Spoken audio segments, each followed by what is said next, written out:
think the first place it came down to was the fact that we weren't growing our own food. We definitely worried about the kids in our community, but I think because we saw all this land that was being wrongly used, and so we just kept asking ourselves, why aren't we feeding ourselves? Kukui and Gary Maunakea-Forth, a married couple of common purpose and ideals that led to the formation of the largest organic farm in Hawaii. Next on Long Story Short. Long Story Short with Leslie Wilcox, produced with Sony Technology, is Hawaii's first weekly television program produced and broadcast in HD. High definition, it's in Sony's DNA. Aloha mai kako, and welcome to Long Story Short. I'm Leslie Wilcox.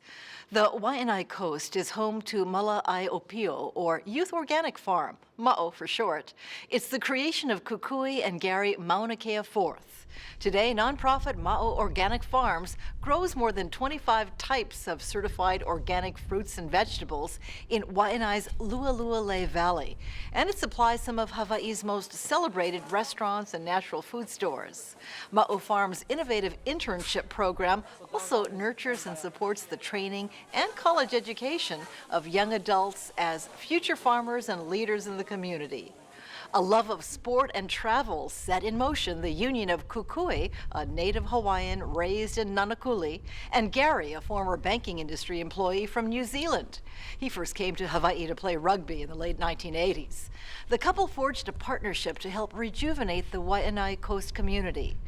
Each partner was moved by a long-time passion for social justice.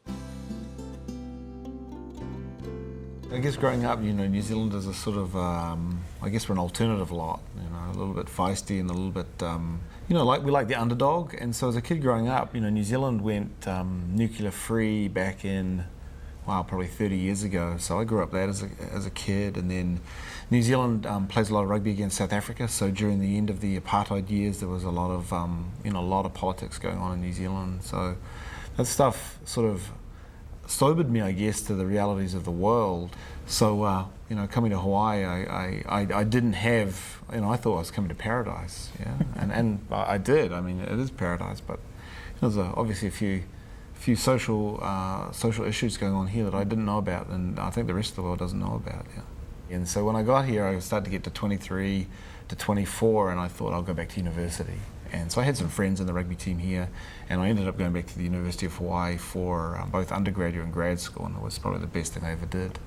And what did you major in? Environmental studies and political science. This is back in the early 90s. This is when people started to talk about sustainability and started to talk about the carrying capacity of Hawaii and whether tourism, very popular things like tourism, whether they were really having an adverse impact on Hawaii.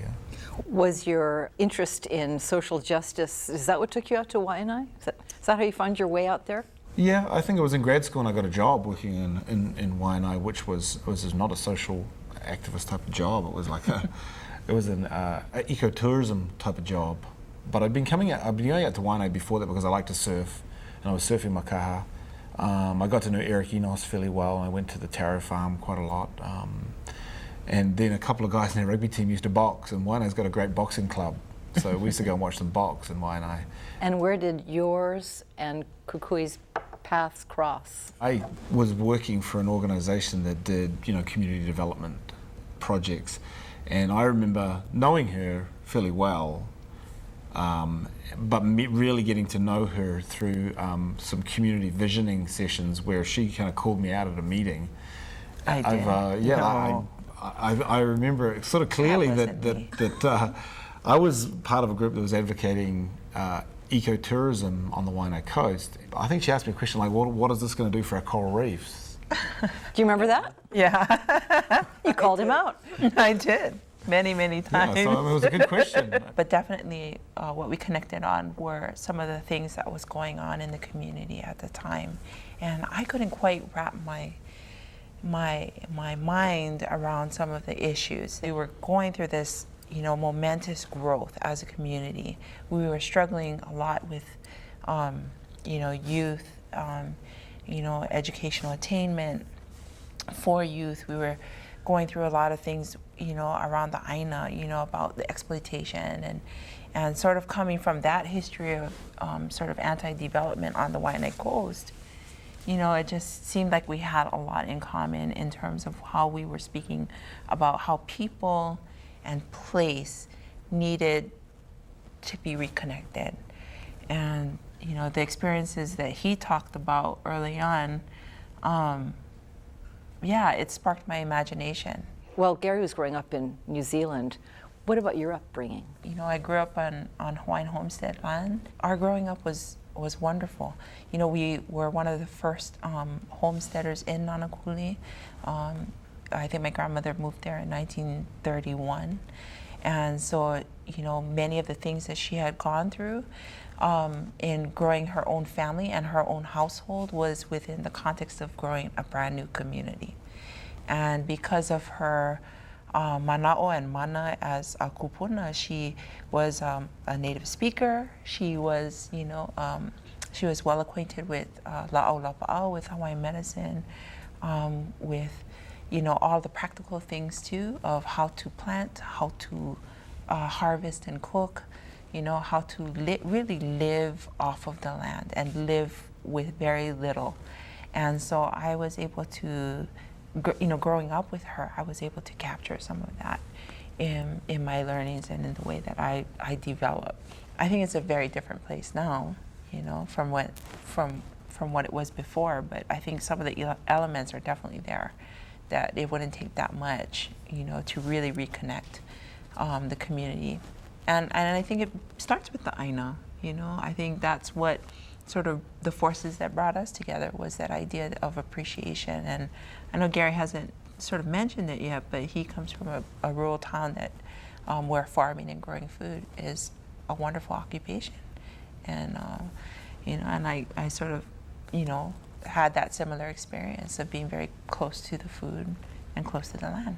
As the family started to be less close-knit, the same thing happened to communities, and especially in our schools.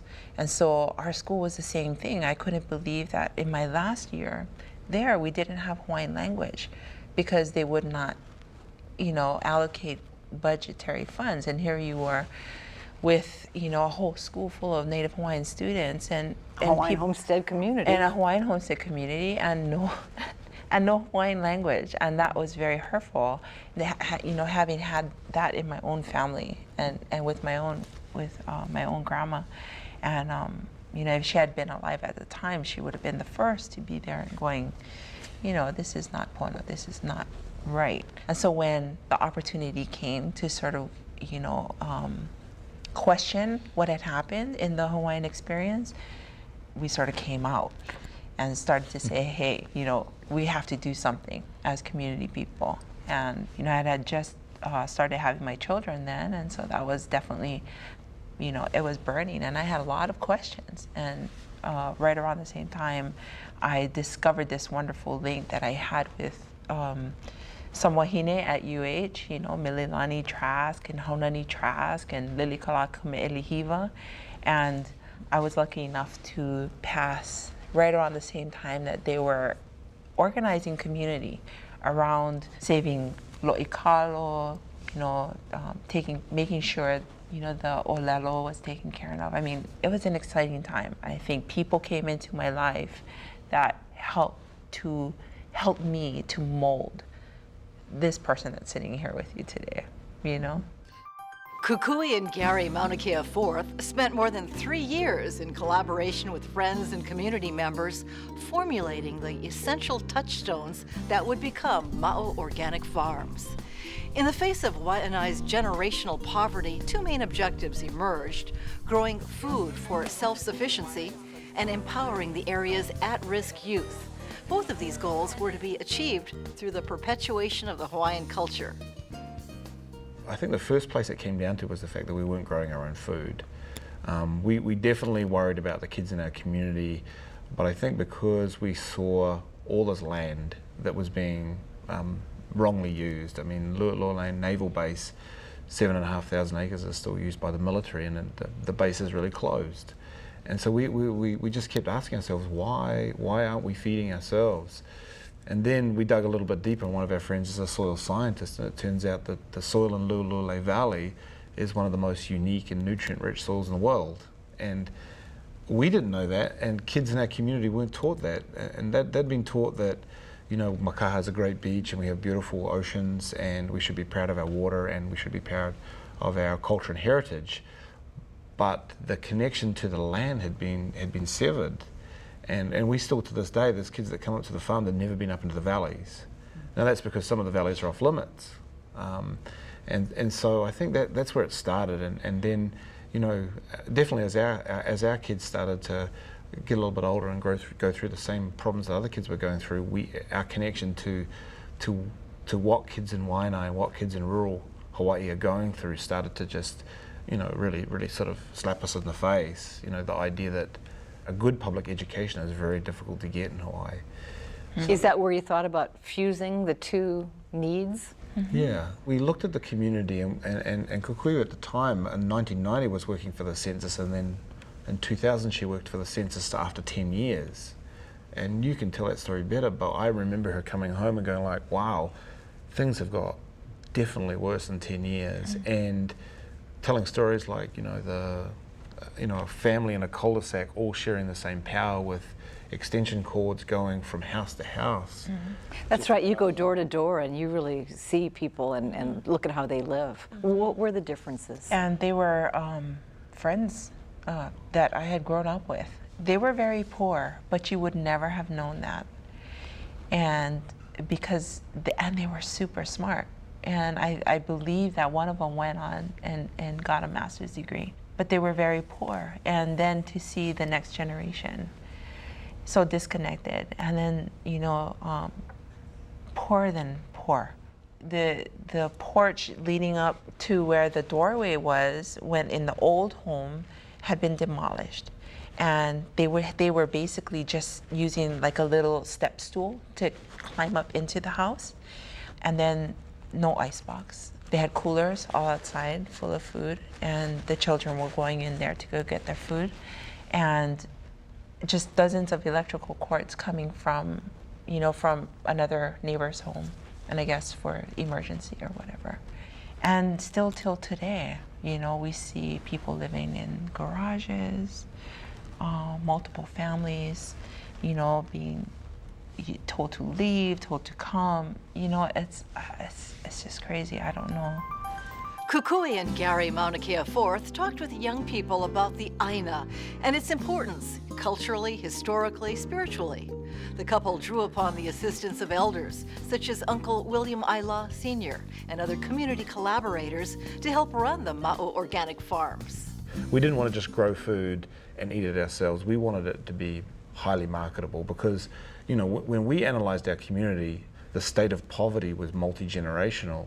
And we thought that if we sell our own food for a premium price, that money would go back to our community. And so we looked at the kind of social service kinds of things that we had been doing ourselves and that others were doing, and we wanted to add this, what at the time was called community-based economic development, but we wanted to add this economic development layer that now has become social enterprise. And so that's where it started, and we were fortunate to get a lease from the Community of Christ Church for 5 acres, kind of almost immediately as we started. And you know, we wrote a business plan, and we got friends and family together, and we got a board of directors. And I think the product of 3 years of talking and researching and having meetings was the first 2 grants that we received were, well, we got a local grant from the Bank of Hawaii, and then the first 2 large grants were federal grants, and we got them very quickly. You know, there's no one right way, and we've all sort of figured out this thing that we bring everything to the table, you put it down. If your idea is better than ours, then hey, we're gonna go with your idea. And that's how it even happened with that very first class. And you know, I wanted it to be this great education program. I wanted, you know, this element of culture and you know, this element of vocational skills being taught, and this element of community work being done, and it just didn't happen like that. It was whatever, you know, resources and people that were sort of there at the time. And it started off as a 10-month-long experience, you know, farm work experience. So who were your first enrollees? Mostly people that we had talked to their parents at Tamura's or we saw down at the beach park and said, hey, we're starting a program. Would you guys like to, you know, send your daughter? Oh yeah, my daughter's graduating and she doesn't really have plans. Sure, we'll sign her up. Those people that were meant to be there ended up there. And, you know, all of us, you know, growing up on the coast, the fact that there's only, you know, 11% that will go to college, that's a small number. So what about the other 88, 90% that aren't going to college? Where are those guys?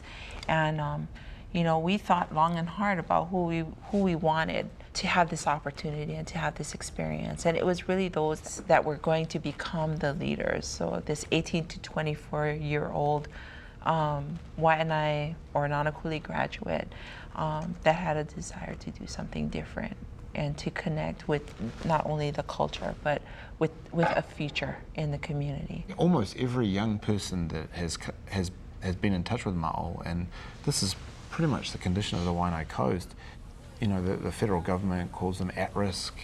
And if you look deep at the statistics, you'll find that, you know, Waianae has twice the teen pregnancy rate, twice the substance abuse rate. All of these indicators are terrible. Twice as bad as anywhere else.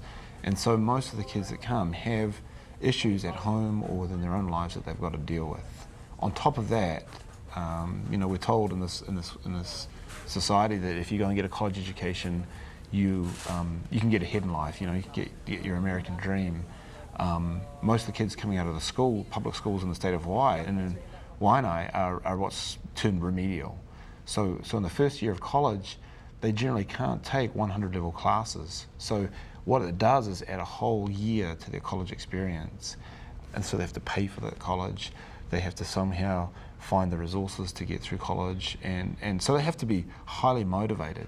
Because when we started Ma'o, we wanted to start it with a college program, an associate degree program. That took us 3 or 4 years to gain momentum, because when we went to Leeward Community College, initially they were like, well, you know, let's do a non-credit program. And so we started with this 10-month-long program. And now the various programs we have through Ma'o are sort of designed to be like a movement, to have this environment of entrepreneurship, of I want to get ahead, of I want to work hard, I want to give to my community. Over time, you know, we nurture trust and respect and love. And, you know, for Kainoa, who came into the program, he was a wonderful digital media specialist. And so straight out of high school from Sea Rider Productions, he was, you know, sent out into the world to unleash himself onto the college scene. And he didn't do that well. And because Uncle William worked at the farm, he said, well, you know, Kainoa's not doing anything. Why don't you come and then be a part of this college program? You still want to go to college, right, Kainoa? And yeah, Papa, I do. And so he did. And over the time that he was at the farm, you know, he learned along with his peers, not only how to handle college, but also how to manage work and family life, because he still lived at home. And then he went through this physical transformation. You know, about a year ago, he really started to appreciate the stuff that he was learning on the farm. And so he would take home food, you know, to cook at home. And then on Sundays, you know, when it's, you know, everybody else is sleeping or having fun, you know, he and another boy would come to the farm and help water the farm for Uncle William. And because we have wireless access, they would do their homework out on the picnic table outside of the offices. They would cook for themselves. They would go harvest some food, cook, and I think over the last year, he lost about 140 pounds. He'll be graduating next semester, and his plan is to go to UH and get his 4-year degree. So very proud of him. Well, the cool thing is we've got a ton of these stories, and we've got the stories of the kids that are are still in the program or have graduated, but also the kids who've left early. There's a lot of kids who leave early. Mainly it's because they find that the farming is not part of what they want to do, because the farm is set up, the work is 4 days a week, 3 to 4 days a week, and it's tough, and you go to college. And when kids first come to the farm, they generally come because we're going to help them pay for college and give them a stipend. The farming, they could live without some of them. And that's part of the stereotype of working on a farm in Hawaii and in the US that we had to deal with. So in 2003, I think, was our first real official 10-person youth leadership training, and these young people were just straight out of college, and one of them went through the whole 10 months, and during that 10 months he turned 18, and he was all over the place. He would argue with the young woman. He was just growing up, and he graduated, and he did what a lot of young guys in Waianae, when they have family resources, he went to work for his uncle. And that's what happens a lot. I'm going to work for my uncle who's a contractor, and he was going to go get a plumbing apprenticeship, and anyway, it fell through. And so he came back up to the farm, and he said, Uncle Gary, I know the farm's growing. Can you give me a job? And I said, okay, I'll give you a job if you make your salary. We've got to make more money, and that's what you're going to get paid. And anyway, he stuck at it, and now he's still with us, and he's 25 years old, and he's now the assistant farm manager. His name's Manny. He represents what we believe is the untapped potential of young men in Waianae. He can run the farm himself. I've seen him talk story with Alan Wong about food, talk story with Ed Kenny about food. At one of the fundraisers, he was talking about the farm to Pierre Omidia, who's a billionaire. He represents, I believe, what a young farmer in the state of Hawaii should be. Not just a person who's able to toil in the fields, but he can talk about the vegetables, he can cook the vegetables. He can inspire other young people to want to do the job he's doing. Well, farming has become remarkably complex. You've got to be a weather person and a scientist, and a marketer. It's a very tough way to make a living. Well, I think, we've tried to take the farming part of it and make it sexy and to make it interesting. And the best and easiest way to do that is to allow the young people to do, firstly, a bit of everything. So they get typecast weeding a lot, but they also get to do all the other jobs. And packing vegetables to go to town restaurant or to go to Whole Foods is one of those things where they start to see the pride in doing it. And the connections. And the connection, yeah. And so if they're at KCC Farmers Market selling vegetables, that's the ultimate job. We are hoping now that the next step for us is that these, especially some of the young people who really have all of a sudden like farming, will be farmers and will either farm larger spaces with us or go off on them by themselves. And Manny and his now wife, Summer, they're talking about buying a piece of property, or they've saved for a deposit to buy a house. I think that's what I love most about what we do, is that we're providing this way for young people at an early age to build equity. And it's not just equity, financial equity, but it's also equity in terms of the relationships that we're creating with other people in our community and with the land that feeds them. So, it's a nice... Despite the ongoing success of Ma'o Organic Farms, there are still many challenges for the Waianae community, particularly for its young people. But for those who work the land, the farms give them a chance to work through their frustrations. I get angry every single day at the farm when we're sitting on, we had 5 acres, now we have 11 more, and I look south and I see Lulule Naval Base with antennas everywhere. And it was tough to be angry at that, 8 or 9 years ago when the base was operating, but now it's closed. We drive past 7,500 acres of land and we have everyday normal people saying, why aren't we feeding ourselves? What makes it even more ridiculous is we drive past the beach parks and we see family, friends, kids, in the farm, their families and friends, our families and friends, homeless. Young people are coming from those places where there is a lot of injustice being felt. You know, whether it's dad losing a job because he's too low or he didn't have the right educational attainment, or that, you know, sister is going to be kicked off of welfare because she no longer qualifies, or I got to go, you know, continue to go work 3 jobs just to keep the lights on. I mean, those things, we know that our youth are going through that. We know too that some of them are the only wage earners in their homes right now. They're going to school to make sure that they have some sort of future to get a better job, but at the same time, they're at a very, you know, low wage sort of job. And so sometimes those issues all sort of bubble up and they come to the surface. And I think Ma'o provides that wonderful opportunity to help them deal with it so that it doesn't become anger, so that there's some constructive way to talk about how that happened to their family, to themselves. We give them an opportunity in a way to sort of come to terms with that anger. And we've been lucky enough to work through a lot of those issues and understand that it's so complex that we really do need to build those times in our families, build that capacity in our youth and in ourselves to take care of that. In 2009, after almost a decade of hard work, Ma'o Organic Farms is busy expanding its acreage and its packing facilities.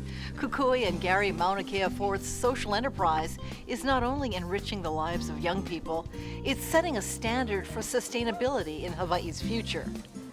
Thank you for joining us. For Long Story Short and PBS Hawaii, I'm Leslie Wilcox. Until next time, aloha ahui ho kako. Long Story Short with Leslie Wilcox is produced in HD by PBS Hawaii with Sony technology. High definition. It's in Sony's DNA. I think that rootedness is the first step for the kids to really understand, for the young adults to really understand where they situate themselves in the world. You know, we call it the context they come with, yeah. We're still learning about what is the best way to convey that and to teach that and to make our youth and our community comfortable with the images that both they perceive themselves as having or being and what outside of Waianae is looking in and seeing. That confidence or acceptance of who you are and being okay with that, you know, is really critical for our youth to develop well. And, you know, sometimes it's just a matter of creating time and space for them to be able to discuss that very question and taking us out of the decision making and putting them into the place where they decide and empower them to have that conversation.